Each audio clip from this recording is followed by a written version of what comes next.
Welcome to Roshan coaching classes. और एक बार और स्वागत है आपका इस यूट्यूब चैनल पर। और आई होप आप सभी अच्छे होंगे।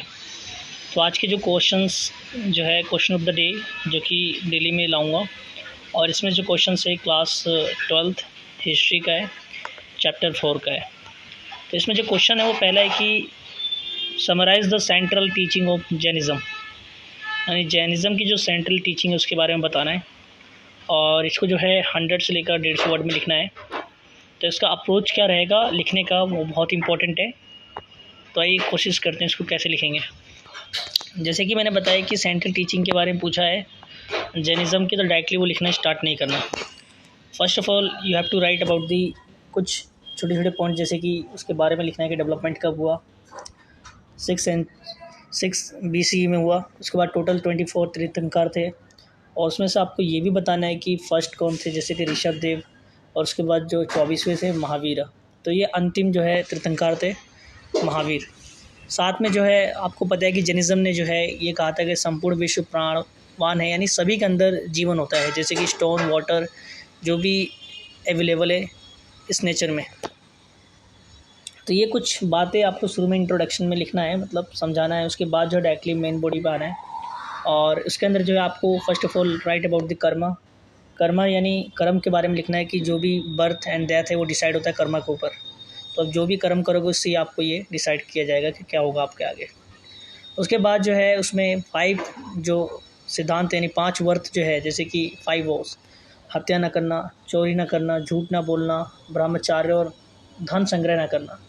ये 5 इंपॉर्टेंट बातें भी जो है इसके बारे में आपको मेंशन करना है इस क्वेश्चंस के आंसर में। तो इस तरीके से आप जब ये लिख दोगे तो आपका लगभग जो है 100 और 150 वर्ड जो है आपका कंप्लीट हो जाएगा।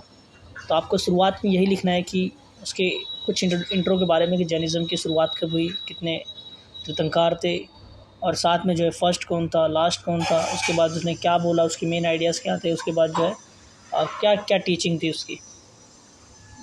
क्वेश्चन नंबर 2 में जो है ये पूछा है कि इसके अंदर भोपाल की बेगमों की क्या भूमिका है, बताइए कि सांची की स्तूप के संरक्षण के लिए।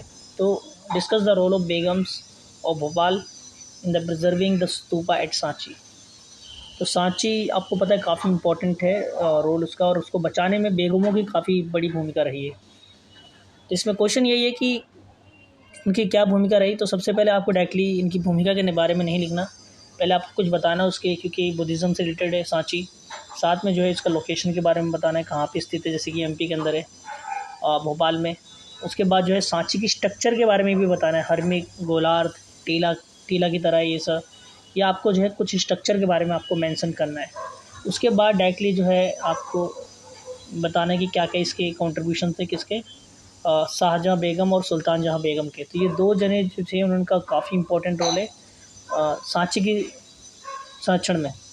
तो पहली थी शाहजहाँ बेगम, और दूसरी थी सुल्तान जहाँ बेगम, जो कि भोपाल की बेगम थी। और साथ में उन्होंने क्या बचाने के लिए जो है म्यूज़ियम को बिल्ड किया, और उन्होंने जो है यूरोपियन जो भी इसको लेने की कोशिश कर रहे थे, चाहे वो फ्रेंच को चाहे यूरोपियन को, उनको प्लास्टर दिया ताकि जो है इसको लेके ना जाए। तो इस तरीके से उन्होंने इसको प्रिजर्व किया। साथ में उन्होंने फाइनेंशियली यानी वित्तीय सपोर्ट भी सांची को काफ़ी दिया ताकि वो बचा रहे और उसकी देख रेख में चलता रहे। तो वित्तीय सपोर्ट इसलिए दिया ताकि उसकी जो है अच्छे से संरक्षण हो सके और उसकी देख रेख किया जा सके। तो बेगमों की काफ़ी इंपॉर्टेंट रोल था इसके अंदर। आपको पहले तो आपको बुद्धिज़्म के बारे में कुछ अटैचमेंट बताना है, क्या उससे रिलेटेड है उसका, फिर सांची के लोकेशन और सांची के स्ट्रक्चर के बारे में आपको बताना है। और कोशिश करो अगर आपसे कुछ मतलब ड्राइंग बना सको उसके बारे में, सांची के जो स्तूप के बारे में, तो वो भी ज़्यादा एक रेलेवेंट बन जाएगा अगर आप कुछ सेकंड मतलब कुछ मिनट में आप उसको बना सको तो, क्योंकि इससे क्या होगा आपका आंसर और अट्रैक्टिव हो जाएगा।